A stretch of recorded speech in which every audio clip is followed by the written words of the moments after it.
Welcome to Experience Junkies. On this show, I spotlight meeting and event professionals, global travelers, jet setters, and more to relive the moments we never want to forget. More importantly, we'll attempt as best we can to transport listeners to transformational points in our lives, sharing our observations and emotions behind these stories. By diving into the indelible impact these experiences have had on us, we decode small takeaways about how to be better humans than we were yesterday. Hey there, Experience Junkies. You are in for a treat with today's episode. Today I'm joined by Katrina McGhee. She's a career coach and a sabbatical counselor, and she helps women and others navigate taking gaps in your career. Our conversation talks about her 20-month sabbatical where she traveled throughout the U.S., South America, and Southeast Asia, as well as Europe. But also, by the end of the conversation, it became a part motivational session / free coaching session. So Katrina drops so much knowledge, so many good tips for just motivation, how to get out of your own way and go after the goals that you have set before you. So sit back, relax, and take a listen to my interview with Katrina McGhee. Welcome back to another episode of Experience Junkies. I am joined today with Katrina McGhee. We met in a Facebook group and she told me about an experience that she had, and I knew I had to have her on the show to talk about this a little bit more. Katrina is a career coach and counselor, and she works with women. So Katrina, it's so great to have you on the show today. Thank you for joining. Thank you for having me. I'm excited for this conversation. Absolutely. So go ahead and take a second to tell the audience a little bit about who you are and what you do. Yeah. So I am a career break and sabbatical coach, which means that I help people leave their jobs to do amazing things like travel around the world, write a book, take the time they need to heal, recover from burnout, but basically claim space and take the break that they are really needing and wanting to take. And, that reflects very much my own personal journey. So I have, about 16 years of experience in corporate America. I went back halfway through and got my MBA. In my second career, I just was really faced with a truth I think I'd been running away from in my first career, which is that corporate America was not for me and that lifestyle was not for me. And so eventually I hit a hard moment where I just felt like I didn't know how to create a change. I didn't know what that change would look like. All I knew was that I needed a change. And so I hired a life coach back in 2011, and she worked with me to really just let go of all of my expectations of myself and what I thought I should be doing. And I realized I wanted to take a break and travel around the world. And so that's what I did. I saved $40,000 in 18 months. I left my job and I traveled around the world for about 20 months. Came back, paid off my debt as fast as I could, working another and different corporate job, and then got certified as a life coach and sort of began my business on the side and then grew it into a full-time thing, which is where I am today. Awesome. Yeah. Awesome. What I was thinking as you were kind of giving your backstory is you kind of had your great awakening that a lot of people are dealing with now due to the pandemic about 10 years before the rest of us. So you were kind of ahead of the curve there, if you will. So talk about kind of what prompted you to know corporate America wasn't for you. And then that discussion that got you to the point where you realized, as you said, you were living a life that you thought you had to live and not necessarily the life that you wanted to. Yeah. So, I think it's been a sort of a duality in my experience in that I have a lot of gratitude for the journey that I did take. And it afforded me so many opportunities that, my parents couldn't have, weren't able to offer, that I didn't get to experience as a kid. Like I went out and I made good money and I had job security and I was able to live in a city. I moved to Atlanta for 8 years and it was the most fantastic thing to be able to access all of those opportunities I felt like were beyond my reach as a kid growing up.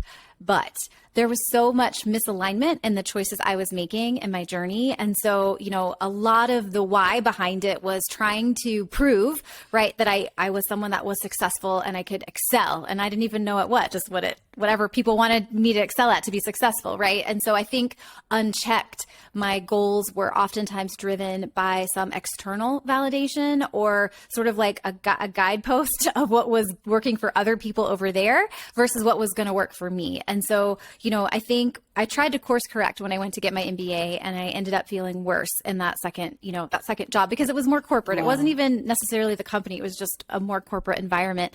And I think what became painfully clear is that that corporate isn't working for me. But literally the only two spheres I knew about, I could become a corporate person doing a different job, or I could go into nonprofit. It's like, that's all my brain was open to at the time. And it was like, that's really limiting. And it's so not true. I mean, there are a million things I could do, and I know that now, but I didn't know that then.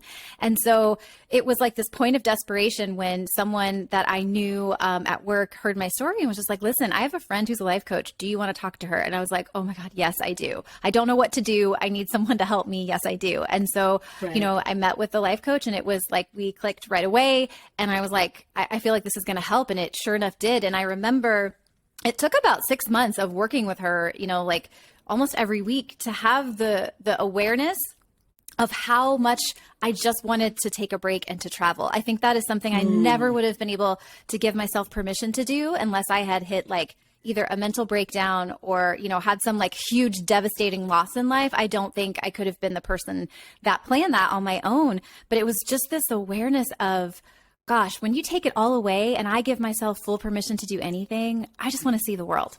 And so it really, I had this epiphany sort of sitting on her couch, having a conversation with her, and this voice inside me was just like, you don't want a third career right now. You just want to quit your job and travel around the world. And I was like, oh my God, that sounds scary. But it was my truth. And so I just had to figure out how to make that happen.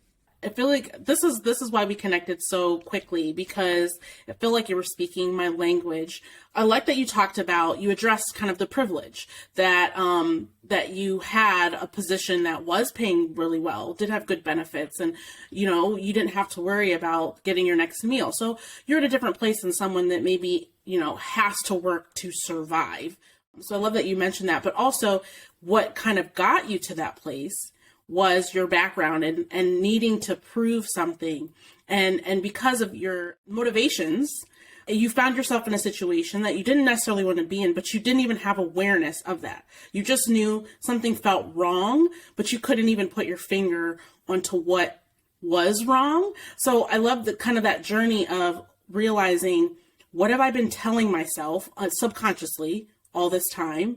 And what if that is even true? Like you said, you know, in your mind, there was only 2 job options for you, but in reality, anything was available to you. So I totally understand that, because that's kind of where I was a year ago or so. You know, I went independent, but all the way leading up to that, I was like, well, I can't quit my job. And then I had to sit with the, well, why? And why are you telling yourself that you can't do that? So I love that you addressed the fact that we'll tell ourselves these things just because it's either things that, you know, family or friends have told us, society has told us, and they're not necessarily what our heart is telling us or where our motives and everything lie. So getting to the root of it, I think is great that you kind of got there before you went on this journey. There are some people that will go nomad or go out, you know, embark on these things, and those motives might be wrong too, but honestly, that was your motive. So can you talk about, once you kind of had that epiphany, what were the logistics you had to go through to even make it happen?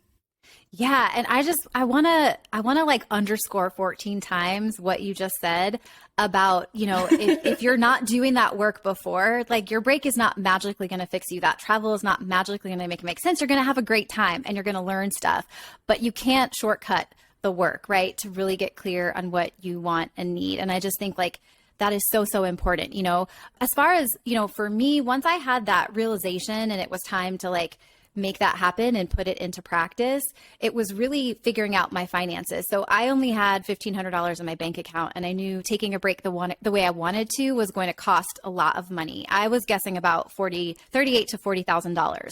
And so I had to like really change my relationship with money. I had to really be willing to look at what I was currently doing with my money. What were my choices aligned with the life I wanted to live, or were they, again, subconscious behaviors I just sort of adapted to over time? And I had to change a lot of things. But I did so in a way that still made life feel good, right? It wasn't solely about deprivation and cutting myself off from the world, but I really had to get my finances in order and to find that, you know, financial freedom. But in addition to that, it was getting really clear and doing the work to figure out, what do I need this experience to give me to make it worthwhile? And that, I think, is so critical. That is like one of the few things I consistently do for every client that ever passes through, you know, my door, is setting that intention. Because as you were saying, right, like doing anything amazing, but without really understanding why you're doing it, you're still going to be left with those questions. And so I want to help people construct a break that gives you exactly what you need, which is what I did. And so I made it fun, right? I think that's the other thing is we can make anything feel like work if we get obsessive about it.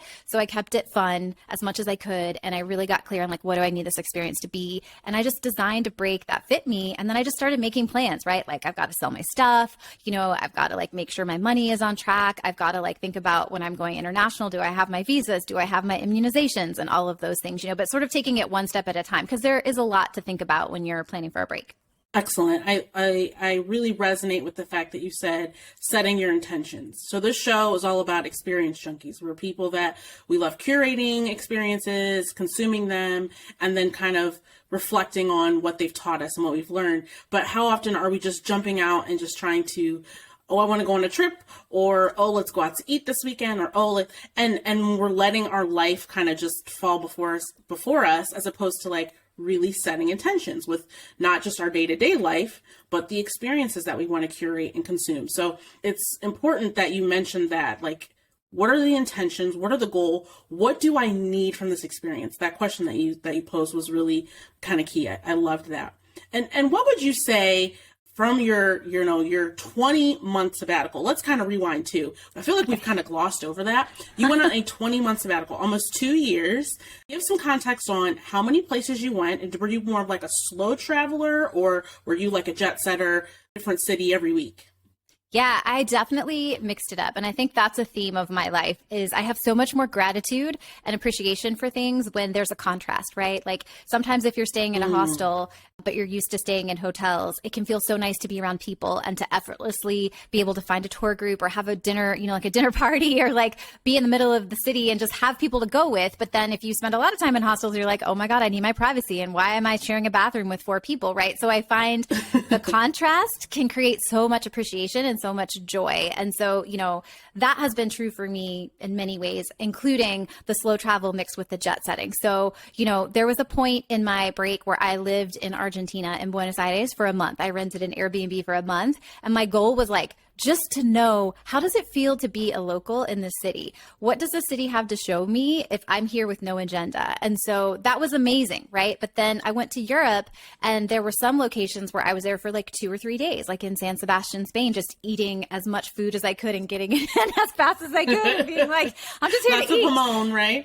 Yeah, exactly. Yeah. So just to like shove it all in and get it, food was so good. But, but then I was in the south of France in Provence, and I fell in love with Avignon, and I decided to stay for 2 weeks. And it's a tiny town, but I could spend 2 weeks eating and strolling and doing all the things. So I think I was very much willing to mix it up so that I wasn't like burning myself out, but I also was seeing a lot of things. And, as far as places I went, there were a lot. So I did a 3-month road trip through the US. I did a gigantic circle before I started my international travel. And then internationally, I hit up Colombia and Argentina, and then I flew to Europe and spent some time there, basically in Spain, France, and Italy.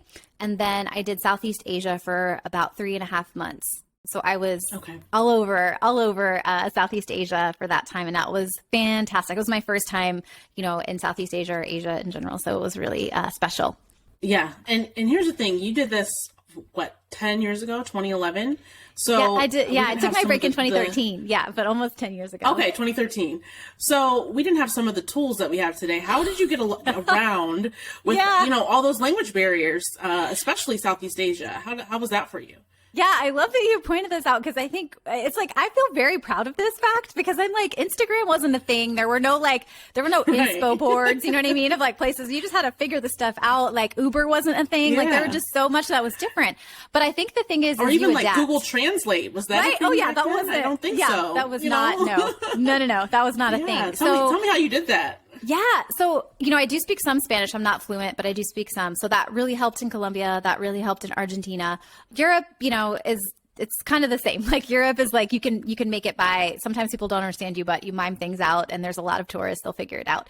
Southeast Asia was a big surprise. So I actually struggled more to be understood in Argentina than I did in Southeast Asia. And that is because, at that time, what I can say was true then is that on the tourist trail, right? So I wasn't like going super off the beaten trail. Like I was in Singapore and I was in Penang, Malaysia, and I was in Bangkok and Chiang Mai, right? So they weren't super off the beaten path. They knew enough English to sell things, right? Or to have some type of transaction so that they could understand. And so I might not be able to have a chat, like a full chat, but like we could communicate enough to like get needs met. And so that was actually pretty straightforward, pretty easy. You know, the hotels and the hostels I stayed at, they were really good about helping me figure out how to get somewhere if I didn't know. And I did have Google Maps. So Google Maps was really helpful. I would use it in the, because I didn't have like data or anything, but I would use it in the hostel or the hotel to like pre-map the area, and then I could use it kind of as a map to get where I was going. But I actually didn't struggle too much. But there's a lot of miming and there's a lot of just awkwardness, right? Sometimes people won't know and you just are okay with that. And you're like miming like eating, or, you know, miming like I need to find, you know, it's just you figure it out. And so I figured it out. But yeah, it was not as easy as it is now. Hello, Experience Junkies. Thanks for listening to the show. If you are in need of a show host, an event MC, a panel moderator, or speaker, feel free to contact me at deanna@deannacamille.com for more information. I would love to come to your show, your event, or your experience and help set the tone with the emotions and objectives your organization has for your guests. Reach out today for more information on how you can bring the Experience Junkies vibe to your next engagement. Okay, so I'm going to give you like a two-part question. And I think one, for any women who are out there, I know this was probably me 10, 15 years ago, the idea of solo travel, especially internationally as a woman, traveling alone, just is really kind of overwhelming. So I think that's just a barrier for many women. So kind of talk about that, how you kind of manage that as a solo woman traveler. But then part two is just in general, some of the barriers what are the barriers you think many people keep them from either doing a long sabbatical, being a digital nomad, traveling more? What are the things you think people tell themselves that prevent them from trying? Yeah, so good. Okay, so solo female travel, you know, just for context, I had never traveled abroad or used my passport until I was 29. And I took this break when I was about 32, 33. So I didn't have an extensive roster of travel, period, let alone solo travel. But I think what's true is my desire was bigger than my fear. And I think that's so important, is to cultivate and like fan the flames of your desire so that it is bigger than your fear, so that you are willing to do uncomfortable things to find a way. And so that, you know, is kind of what I did. And I can say my experience was fantastic, right? Luckily, I didn't have anything, you know, bad happen to me on this trip. I know that sometimes, you know, things can happen. They can happen to anyone, but I was really careful, you know, where I was going at night, especially. I would pay more to stay in a better part of the city. Like I wasn't trying to stay in the cheapest part, you know, if it didn't feel safe. I would sometimes ask the host of the hostel or the hotel if I was going to walk somewhere or go somewhere. I would say like, can I walk through these neighborhoods? Like, this is where I'm going. Is that safe? So I was taking some precaution as far as not trying to put myself in a dangerous position. But, you know, to me, that risk, the small risk was worth the price, right? Like I was willing, because I thought my odds were low of having bad things happen. I was like willing to figure it out. And I think, you know, making friends with people, again, like, you know, utilizing the resources of people that care. I was so shocked and astounded, but like heartwarmed by the amount of people that were invested in my safety. So if I'm on public transit in Vietnam or in Thailand and someone is like miming like under your purse, like keep your purse under your arm, girl, what are you doing? You know, like they were trying to keep me safe and like worrying about me. And they might ask me where I'm going. And if I look lost, like they wanted to like walk me to the place that I'm going, and not like in a scammy way. It was just like in a general caring, like, this young woman is by herself, so I'm going to exert, you know, like a little extra effort to make sure she's all right. That really blew me away. And that was one of the most amazing things from my experience, was just seeing all that kindness reflected back to me, especially, you know, like you said, not really having done that before and being a solo female traveler. As far as barriers go in general, you know, I think, gosh, can that status quo be so comfortable? It's really hard to leave the bubble, you know? And like I said, you either have to be in a desperate place where your life is so painful and so terrible that you will do anything to like change it, or you have to be burning with desire, you know? And I think hiring a coach or working with someone or surrounding yourself with mentors or people that have done it can really like push you off of that ledge and help guide you without it having to be so extreme. But ultimately, right, like the fear of like being uncomfortable and the unknown and just being overwhelmed with the how.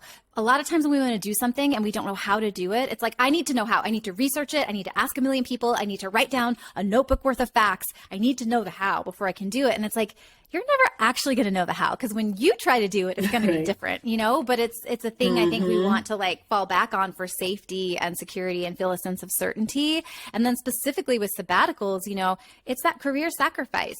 Who am I if I'm not a dentist, a lawyer, a marketer? Like, who am I? Mixed with worrying about what other people will think, that I'm lazy, that I fell off, fell off and couldn't hack it or hang with everyone. And then also worrying about their progress. Like, what will this mean for my career trajectory? If I get off the hamster wheel, will I ever be able to get back on? And like, have I lost all chance of ever getting a promotion, you know? You just dropped so much in that little snippet. I was like trying to keep track of all the little quotables that you just offered. But what I loved most is that you talked about your desire was bigger than your fear.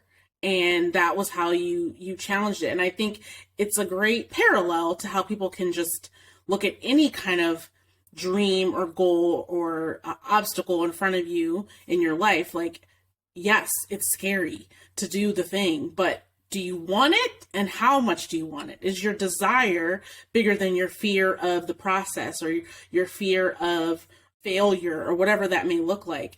So I love that. But then also you talked kind of about like community and people looking out for you, even though they were strangers and you were in a different land and they wanted to kind of take care of you in a sense.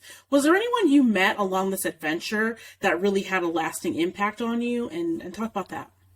Yeah, so there were so many, but I think favorites, if I'm going to give you like a couple quick favorites, you know, there was, I talk about this sometimes, but there was an old man and there were these two younger girls on a bus to Vietnam. I was going from Dalat, like a mountain town, into Ho Chi Minh. Mm-hmm. And I was the only person knowing like Westerner, like obvious, like non-Asian person on the bus. And I didn't speak Vietnamese. Right. All the announcements, where we were going, is this a restroom stop? Is this an unofficial stop for a friend? Is this like, I mean, there's like there are no rules.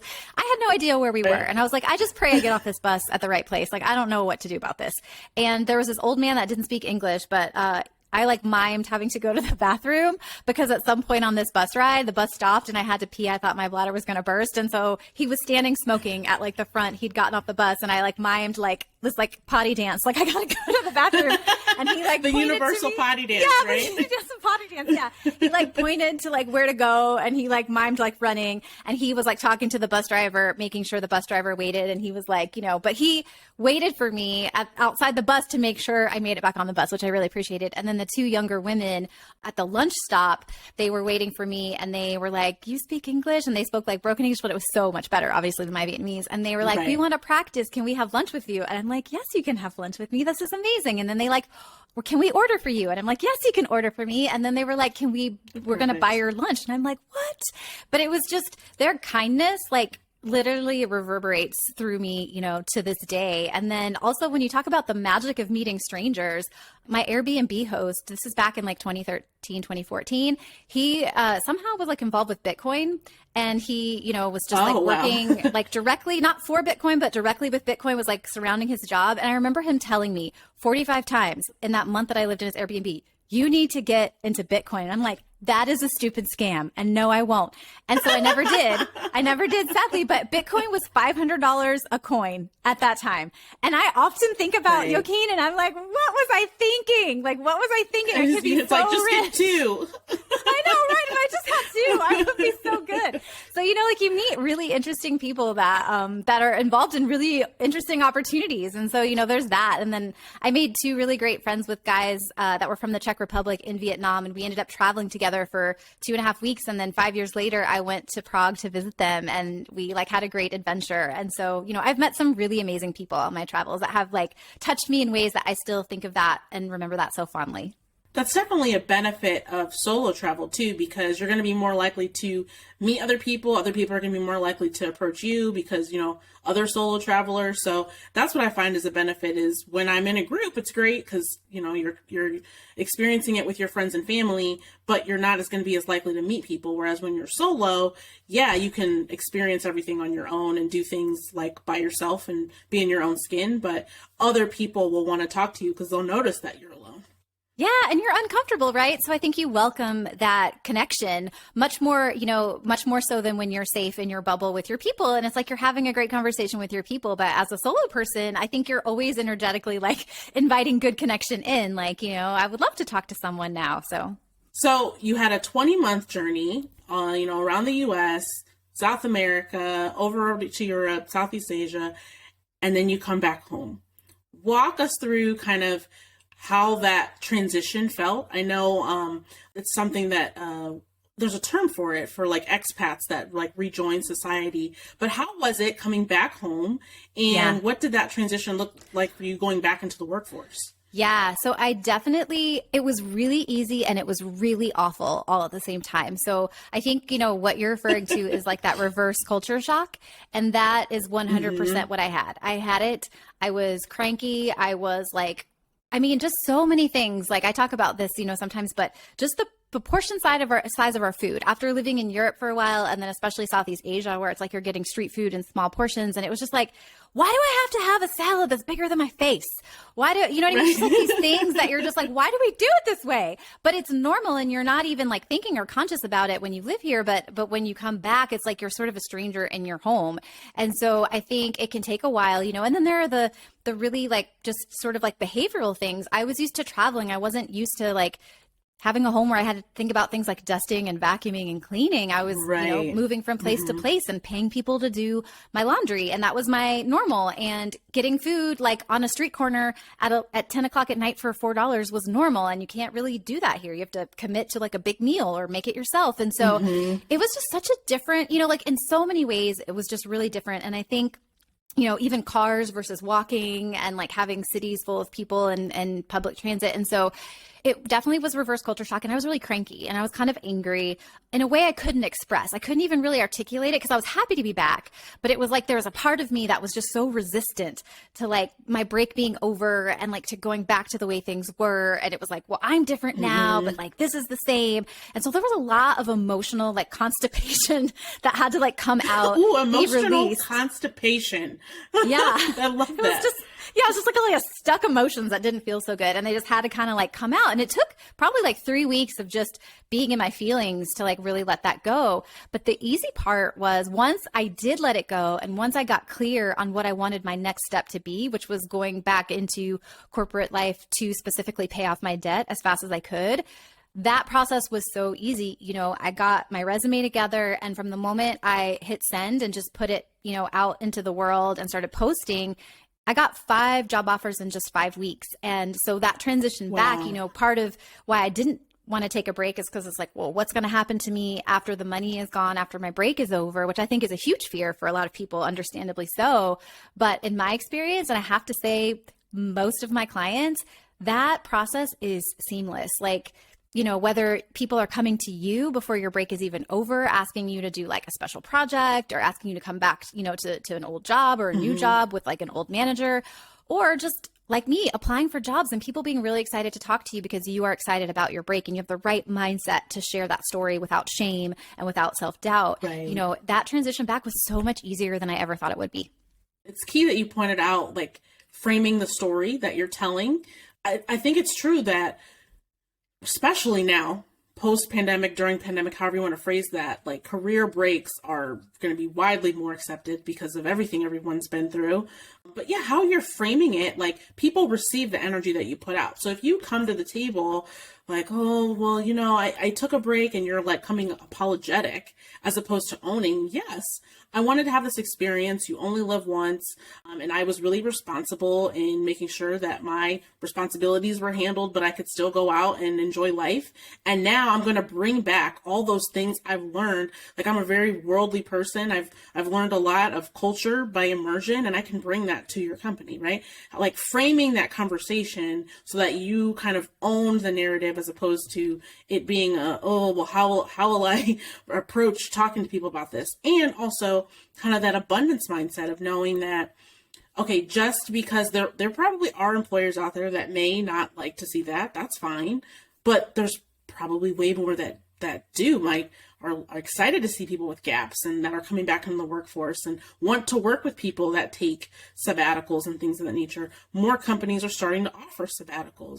So I love that you mentioned kind of like the framework of how you approach the search, how you talk about your break. I just think it's key to just own your story because it's yours, regardless of what other people think of it. So if you just have that conviction about it, that will read in the energy that you're giving off to others. Amen. I just want to say you are dropping golden nuggets right now. And like, this is literally what I preach to all of my clients and anyone who talks to me.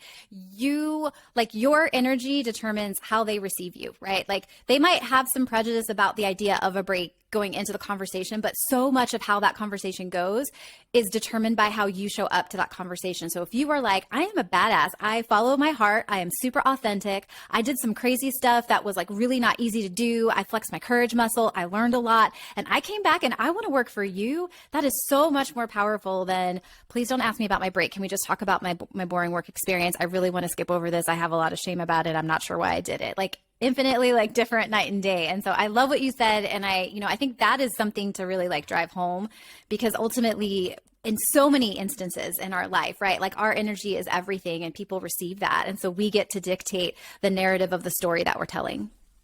I hope the energy that the listeners get from this episode is just, own your narrative. And if a career break for you is for you, or sabbatical is something that maybe you thought about and didn't think it was possible, maybe just research what the options are and maybe tap into that a little bit more and realize there may be a whole plethora of options available to you that you're not even aware of. So this has been an amazing conversation, Katrina. You've been awesome.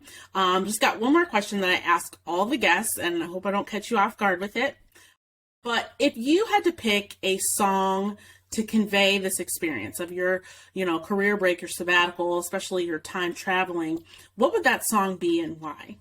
Yeah. So to really signify like this particular time in my life, the song that would go with that would be Ends of the Earth by Lord Huron. And, it's really like a person that is seeking and really fulfilling that sense of wanderlust and wanting to travel to the ends of the earth and really putting that, as the priority. And I feel like where I was in that moment and what that represented to me was me just full, unabashedly like indulging that wanderlust I think I'd had even as a child, and just tasting freedom in a way I had never really been able to taste it before. Oh, wow. Wanderlust, tasting it in a way you can never taste it before. You are very good with words. Thank you. Katrina. I think you have a second career lifestyle as a writer coming up in your future. So I'm going to put that into the universe for you. I love it. Yeah, we'll put that into the universe. So before we sign off, tell the people where they can find you on the interwebs. Yes. So you can find me on my website, which is www.bestbreakever.com. Or you can find me at K McGhee Coaching for Instagram. I show up there. I share a lot there. You can always DM me, ask me questions, just follow along. So that's KMCGHEE Coaching. Best break ever. Like how could you forget that website? I'm going to call it like that. That's what I was thinking. Thank you so much for being on, Katrina, and I hope everyone comes and follows you on Instagram, checks out what you have to offer, because, I think a career break, a sabbatical, it's more in reach for more people than they realize. So hopefully, nothing else, people take away from today, they get that small nugget. I love it. Thank you so much for having me, Dan. It was really, really awesome to be here with you. Thank you. Thank you for listening to another episode of the Experience Junkies podcast. If you enjoyed this episode, please leave us a review on Apple or Spotify so that other listeners can find the show. Be sure to join our Discord channel. This is a great place for you to give feedback, talk with me, talk with our guests and other listeners, and share your Experience Junkie tales. Thank you for listening. Have a great rest of your day.